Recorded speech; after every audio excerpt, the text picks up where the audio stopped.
जय झूलेलाल दोस्तों। अॼु असां ठाहींदासीं अंबड़ियुनि जी खटाइण, जेका ॾाढी टेस्टी त ठहंदी, पर ठाहिण में इनखे घणो वक़्तु न लॻंदो, ॾाढो आसानी सां ठही वेंदी।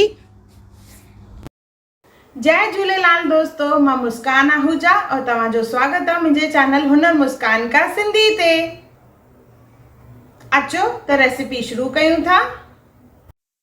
अंबड़ियुनि जी खटाइण ठाहिण जे लाइ कचनि अंबड़ियुनि जो इस्तेमालु कंदासीं। उहे या त राजापुरी हुजनि या तोतापुरी हुजनि। तोतापुरी अंबड़ियूं घटि खटियूं हूंदियूं आहिनि, पर राजापुरी अंबड़ियूं जेके आहिनि वधीक खटियूं हूंदियूं आहिनि।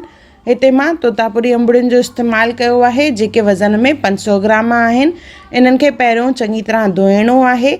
उन खां पोइ धोई इनखे उगंदासीं ऐं उगण खां पोइ इनखे नंढनि नंढनि टुकड़नि में कटींदासीं।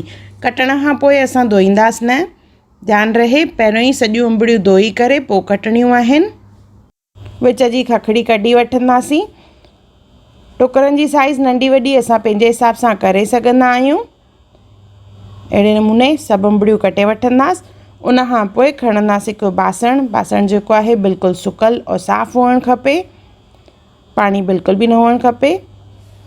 इन में विझंदासीं असां लूणु। जीअं मां ॿुधायो, इहे अधु किलो अंबड़ियूं आहिनि, त हिन में सभिनी खां पहिरियों असां विझंदासीं लूणु।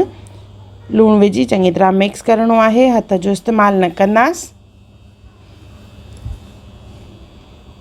इन खां पोइ लूणु विझी करे असां हिनखे उस में रखंदासीं 3-4 कलाक। जेसिताईं अंबड़ियूं उस में सुकनि तेसिताईं असां तेल खे गरम करे वठंदासीं।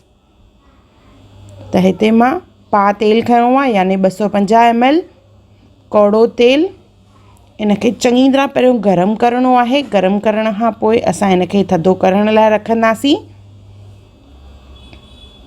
जेसिताईं ॾिसो धुआं निकिरनि तेसिताईं इनखे गरम करिणो आहे, पोइ थधो करण लाइ रखंदासीं। हाणे अंबड़ियुनि खे 3-4 कलाक थी विया आहिनि। इन में असां ॿिया मसाला विझंदासीं। त इन में असांजो अंबड़ियुनि जो मसालो ईंदो आहे, सिंधी अंबड़ियुनि जो मसालो। इहो कीअं ठाहिजे इन जो मां वीडियो पहिरियों मां पंहिंजे चैनल हुनर मुस्कान का ते विधो आहे, जेको हिंदीअ में आहे। हिन चैनल ते बि मां जल्दी ई विझंदसि। उन जी लिंक मां डिस्क्रिप्शन बॉक्स में विधी आहे, ज़रूरु चेक कजो। अधु किलो अंबड़ियुनि ते 4 चमचा असांखे इहो मसालो विझणो आहे, अंबड़ियुनि जो मसालो। चङी तरह मिक्स कंदासीं। इन खां पोइ इन में विझंदासीं 1 चमचो सौंफ। चङी तरह मिक्स करे हाणे खणंदासीं हिकु भरनी। भरनी बिल्कुलु साफ़ ऐं सुकल हुअणु खपे।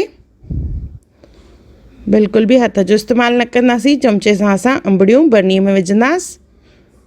और ध्यानु रहे, भरनी बिल्कुलु सुकल हुअणु खपे, न त खटाइण जेका आहे जल्द ख़राबु थी वेंदी आहे। छो सभु अंबड़ियूं मां इन में विधियूं आहिनि। हाणे इनखे असां ढके रखी छॾींदासीं उस में।